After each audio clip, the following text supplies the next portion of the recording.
You've got your entire company on your back, working 60-hour weeks like you're chained to your freaking laptop. The worst part is you started this whole thing for freedom, but you built yourself a prison instead. But what if I told you that your work ethic and putting in all those extra hours is actually what's keeping you stuck? We've all been there. Every entrepreneur faces the irony of losing freedom while they're chasing it, including me. Look, I had lots of jobs. Every time I had a side hustle going, but I always had excuses and somebody else to blame on why it wasn't working. I knew deep down that I was meant for a lot more and I wanted a big life, but all I did was grind a little bit harder. I got into sales, I grinded harder there. That led me to get into drugs. Drugs got me into jail. Jail forced my hand into rehab. I learned a couple things in rehab. I had to strip away the excuses and go all in on me. I needed to find out once and for all, could I really do something on my own without an excuse or a reason why it didn't work? So fresh out of rehab, sleeping on my mom's living room floor with my wife and 2 kids, while she worked at Walmart making $9 an hour, I made zero. My family was about to fall apart. But day in and day out, I kept working, I kept building, I kept learning. That hustle eventually, over the next year and a half, got to a point that it was doing 6 figures. With that initial level of success, I was able to pay off all the credit cards that I had, vehicles that got repossessed before I went to jail, all of our debts out of the way. The problem was I was working 7 days every single week. And some of those days, I would get up to 18 or 20 hours in a day. I began missing out on things that were actually the most important to me. Pursuing it all on my own was costing me far too much, and it was gonna take too long. I didn't have that kind of time with my kids growing so fast. I wanted to find a way that I could get results and continue to compound, but do it faster. So I found people who had been where I was trying to go. Their rearview mirror looked like my dreams and vision. So I began to surround myself with people like that. I leveraged the experience that they had. What happened was phenomenal. I began to compress 20 years of time into literally months. And I applied these decades of business experience into my business, and I began to grow it at a rate that was shocking to me, to be completely honest. I learned how to hire people in the right order and the right sequence. I learned just how important sequence is. I learned just how much one bad apple can spoil the whole bunch. I began learning how to recognize patterns and created some repeatable systems within those patterns and clear SOPs so that I could start removing myself from all the day-to-day minutia of the operations of the business. I began to delegate things like my calendar and then my email and then even my phone to executive assistants instead of being pulled in every direction by constant messages and notifications and emails. And I began to let go of micromanagement and trying to be involved in every stupid little thing. And it began to take hold. I saw growth that started to look more like a hockey stick. The business went from 6 figures to $3 million in the next year. The year after that, almost $30 million.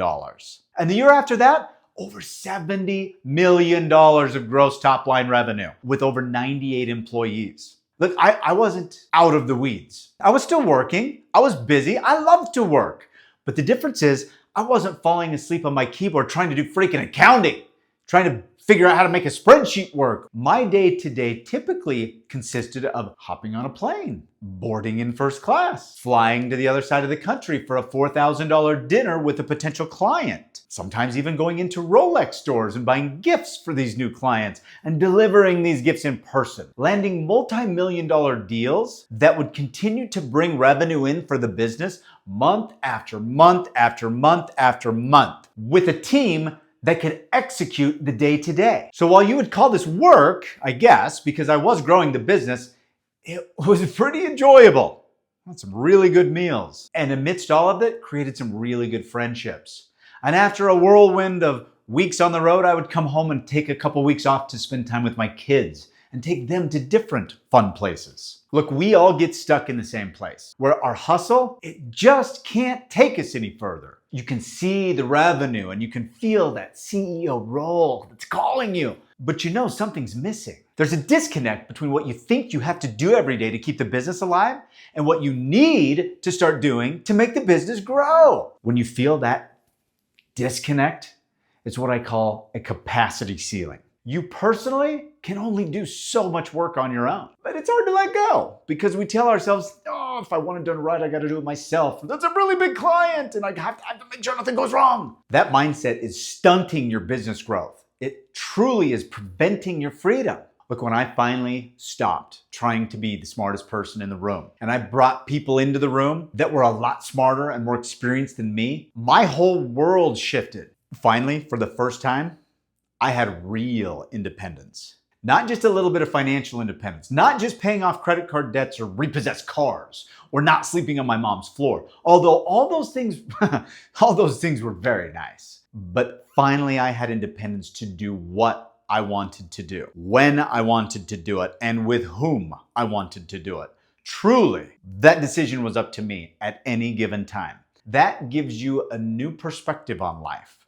And with that new perspective, we moved to Hawaii. I brought my family and we just up and left with no plans. We ended up living in Hawaii for 9 months. And that block of time felt closer to 3 years. Time actually slows down when you live fully, one day at a time. The opposite is also true. When you live your days like a mirror, like on repeat, and one day begins to look like the next and the next and the next, and that cycle continues, you look back 10 years and it happens in a flash. So we decided to go directly from Hawaii to Europe. We ended up staying there for 6 months and went from country to country, all by train. The same thing happened there. Time, again, slowed down. It felt like years of exploration and discovery every day new. That's the kind of life that you can truly create when you learn principles in the Freedom Flywheel.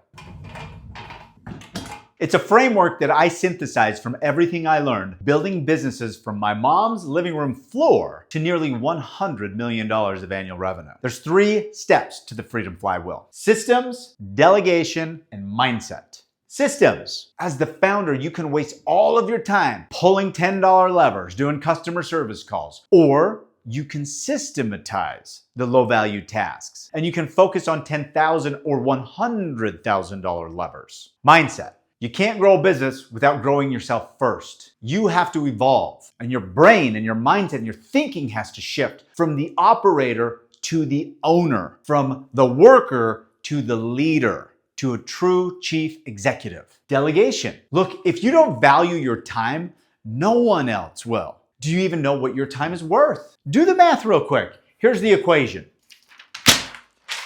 Annual gross margin of your company divided by 2,080 hours. That's the number of hours in a full-time work year if you only work 40 hours a week. That gives you your hourly rate. Do that math. Now with that number, it seems pretty silly to be the one who's cleaning your office on a weekend, don't you think? Look, I guarantee that there's a lot that you're currently doing that you should not be doing, like maybe managing your calendar or your inboxes or fielding customer service calls. Listen, if you're stuck at your capacity ceiling, if you're trapped between providing for your family and actually being with them, you're exactly where I was. You don't need to start over or reinvent the wheel. You need a better system. You need someone who's already done what you are trying to do. You don't need to waste years trying to figure it out on your own. Bring the people with the results and the experience that you need to grow. Bring them in today. I created the Freedom Flywheel from the result of my decades experience in business and knowing what works. I've created dozens of supporting frameworks that fit inside of this flywheel to help deploy it so that founders like you can scale past the chaos that you're feeling day to day, that you can get some of your time back and not lose what matters most or not lose your biggest clients. I'm gonna give all of that away here on my YouTube channel, so stay tuned and make sure you're subscribed. And let me know, what are you struggling with most in your business right now? Put it in the comments, because if we don't have a video for it, I'll make one. And I personally jump into all of the comments. I wanna see you win. And if you're ready to start plugging $1 million frameworks into your business today, then check out this playlist.